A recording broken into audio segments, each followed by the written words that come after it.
HDMI issues can be frustrating, but fear not, we've got you covered.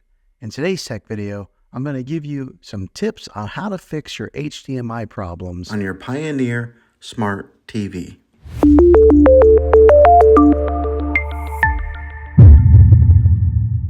First things first, check your HDMI connections.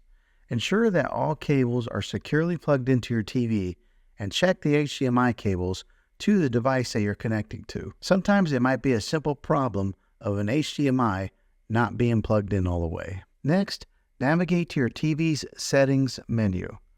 Look for Input or Source option and select the HDMI input corresponding to your device. Sometimes a button can get hit on a remote control, changing the HDMI input. This will make sure that the TV is set to the right HDMI that you're wanting to watch content from. If you're still experiencing issues, try switching the HDMI ports on your TV. Sometimes a faulty port could be the culprit. Just unplug it from the current HDMI port and try one of the other options. Hopefully this will fix your issue. Another troubleshooting step is power cycling. Simply unplug your TV and unplug the device connected via HDMI. Unplug them from the wall outlet that they're plugged into. Wait a few minutes, then power them back on. Hopefully, this will fix your HDMI issues. Lastly, ensure that your TV's firmware is up to date.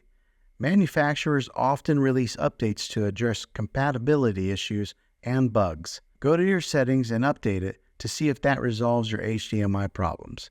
Sometimes this will do the trick. And there you have it. By following these steps, you can troubleshoot and resolve your HDMI problems on your TV. Hopefully this video was helpful. If it was, go ahead and click a thumbs up on it. Go ahead and subscribe to my channel. I make tech videos all the time, and I'd love to have you back in the next one. Take care.